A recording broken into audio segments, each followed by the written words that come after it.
নমস্কার বন্ধুরা, দেখে শেখা চ্যানেল থেকে আমি সমীরণ।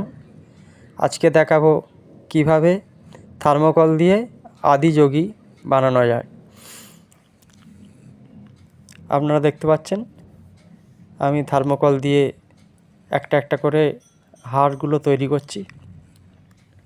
এভাবে প্রথমে ছোট ছোট করে হাড়ের গোল গোল থার্মোকলের টুকরো তৈরি করে নেবেন। তারপরে ফেভিকল দিয়ে এবং কাঠি দিয়ে ওগুলোকে বসিয়ে দেবেন।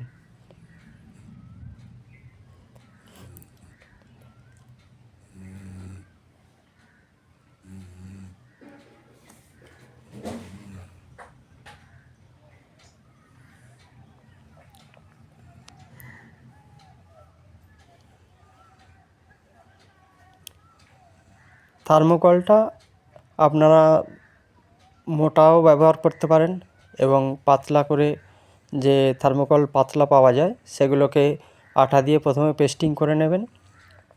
আমি পাতলা দিয়ে পেস্টিং করে নিয়েছিলাম, তারপরে কাটিং করেছি।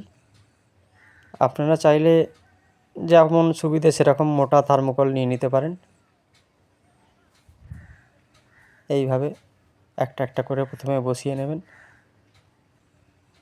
হাড়টা তৈরি হচ্ছে এইভাবে।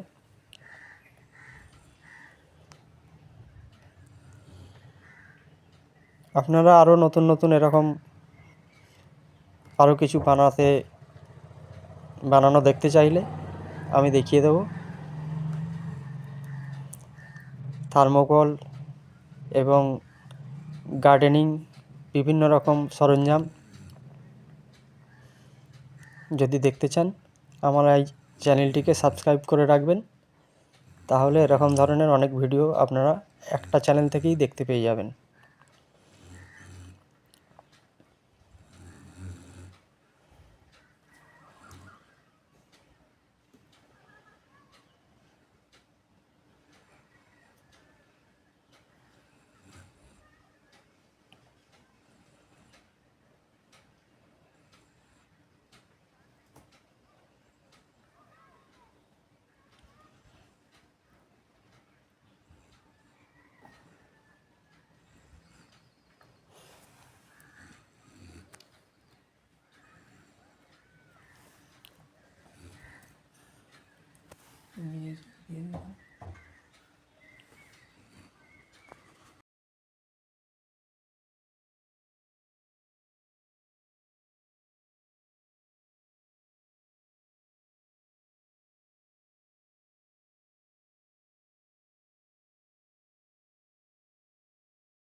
এবারে থার্মোকলের ওপরে ওয়াল পুট্টি মিডিয়াম পাতলা করে গুলে নিতে হবে।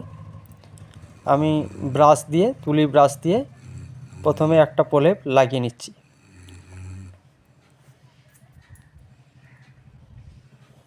যাতে ফিনিশিংটা আরেকটু ভালো হয় তার জন্যে পুট্টিটা লাগিয়ে নেবেন আপনারা। আর পুট্টি লাগালে আরও একটা সুবিধা আছে কি, আপনারা অয়েল পেন্টও করতে পারেন। তা নাহলে কিন্তু যদি ডাইরেক্ট থার্মোকলের ওপর পুট্টি না লাগিয়ে অয়েল পেন্ট করতে যান তাহলে কিন্তু থার্মোকল গলে যাবে বা পার্নিশও করতে পারবেন না।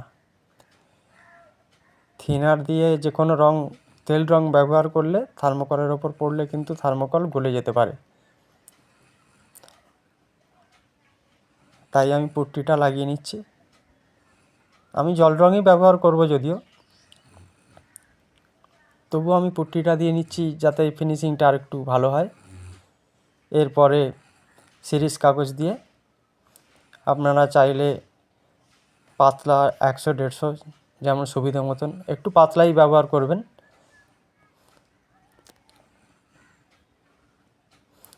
এইভাবে প্রথমে পুট্টি লাগিয়ে নিচ্ছি পুরো মূর্তিটার ওপরে। আর যেগুলো একটু বড় ধরনের ফাঁকা আছে সেগুলো একটু মোটা করে পুট্টিগুলো আপনারা ওই জায়গাগুলো আঙুল দিয়ে আস্তে আস্তে ভরাট করে দেবেন। আর বাকি জায়গাগুলো এরকম তুলি ব্রাশ করেই লাগিয়ে দেবেন, তাহলে একটু তাড়াতাড়ি হয়ে যাবে।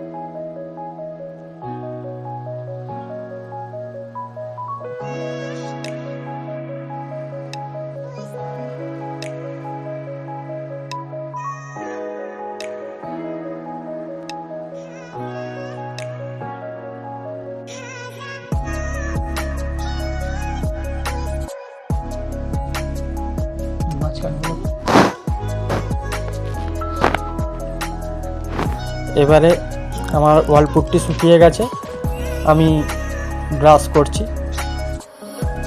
ব্রাশ মানে সিরিজ কাগজ দিয়ে পালিশ করছি যাতে আর একটু ফিনিশিং ভালো হয়। আপনারা আস্তে আস্তে জায়গাগুলো একটু সিরিজ কাগজ দিয়ে তেলা করে দেবেন, তাহলে কালারটা যখন দেয়া হবে বেশ মসৃণ হয়ে থাকবে। এইভাবে সিরিজ কাগজ দিয়ে ঘষে নেবেন। সিরিজ কাগজ দিয়ে ঘষতে গিয়ে যদি কোনো জায়গায় চটা উঠে যায়, আবার সেখানে একটু পুট্টি দিয়ে ভরাট করে দেবেন। তারপরে কালার করবেন, আগে ভালো করে দেখে নেবেন কোন জায়গায় আর একটু গর্ত হয়ে